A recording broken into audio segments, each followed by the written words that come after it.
And for if you do, it will only be because you prefer not to recognize it and not to let it go.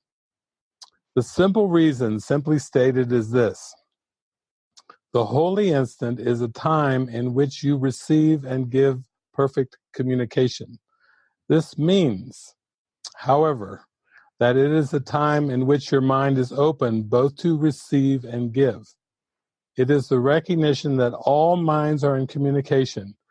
It therefore seeks to change nothing, but merely to accept everything.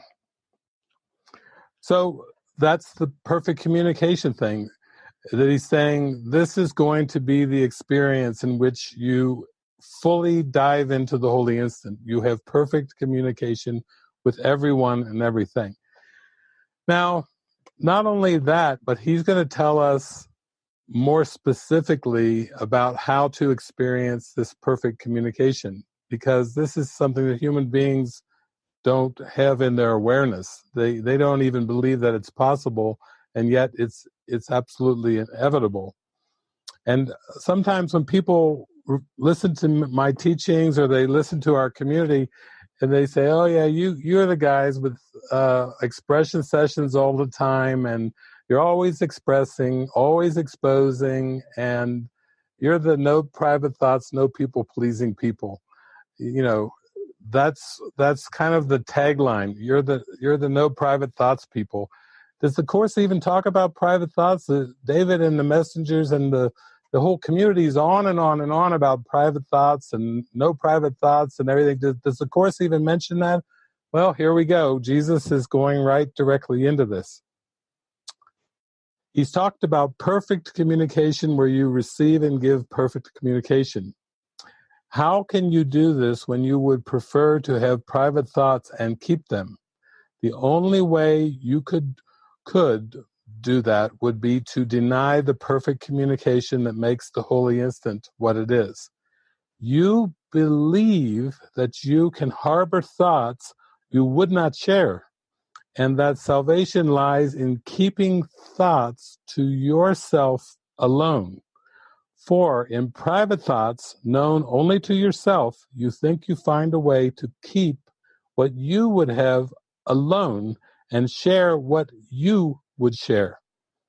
And then you wonder why it is that you are not in full communication with those around you and with God, who surrounds all of you together.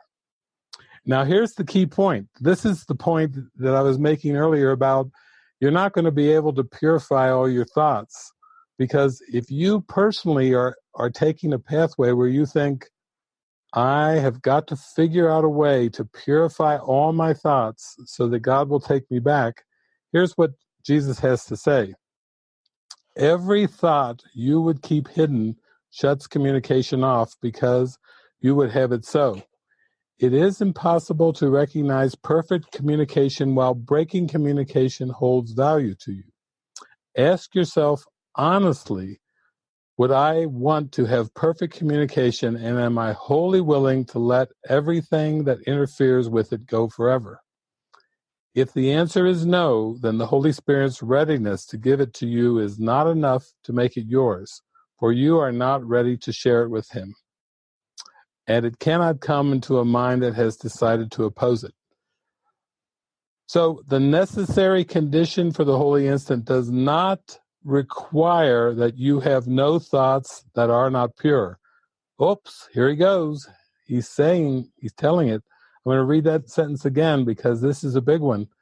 If you can just hear what he's saying in this one sentence, you are zooming, like Lisa said, like a rocket ship to truth through your desire. You are rocketing. You are saving thousands of years. You are saving yourself thousands of lessons, seeming lessons, trials, tribulations. You are rocketing like a rocket of a beam of light. You are rocketing through the illusion, and you are going right at eternity, because here it is. The necessary condition for the holy instant does not require that you have no thoughts that are not pure. Whew. It does not require that you have no thoughts that are not pure. you're just off the hook as a person right there, because he says it does not require that you have no thoughts that are not pure, but it does require that you have none that you would keep. Wow. You mean to tell me if I have impure thoughts, it's okay, and I still can enter into the holy instant as long as there are none of those impure thoughts that I would keep. He says innocence is not of your making. So basically what this is saying is, this is why we say no private thoughts. This is why we say no people-pleasing. You are listening to Awakening to True Happiness with Mystic David Hoffmeister. To learn more about David's teachings, visit davidhoffmeister.com. The only way we experience that all things work together for good is if we don't hold on to any private thoughts. We would not try to keep or hide or protect any private thoughts, because what? Private thoughts are judgments. And whenever we try to hide or protect judgments, that's how we keep them in awareness. So this is the key that I really want you to see here on this first night, is that you are not personally responsible for purifying your thoughts so you can go back to God. You are simply responsible for not trying to hide or push down or keep obscure these private thoughts and these judgments. They aren't real, but how are you going to know it unless you expose them? Now, think back. We know what healing feels like. I don't know. Do you remember years ago? I remember years ago when I heard that there was this new television show, and everybody was talking about this new television show. You got to turn it on. Oh, it's afternoon. It's in the late afternoon. You got to see it. I said, what are you talking about? Oprah Winfrey. Anybody remember that? Oprah Winfrey? And so I did like everybody else. I said, I'll give it a try. And I turn on Oprah Winfrey, and I see this woman who's just transparent. She's just transparent.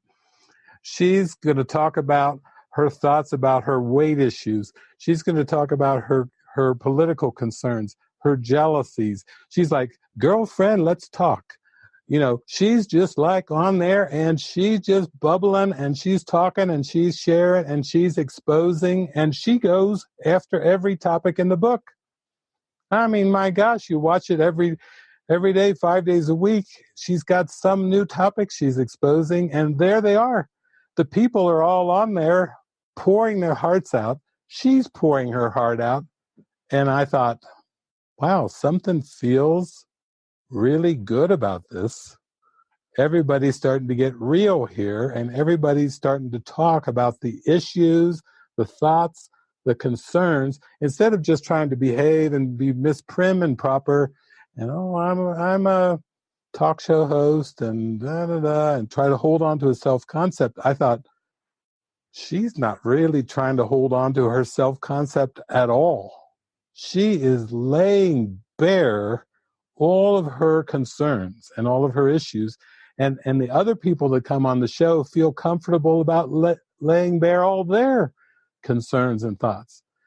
To me, Oprah Winfrey was a great example, a great demonstration of, you don't try to hide your private thoughts. You expose them in order to release them.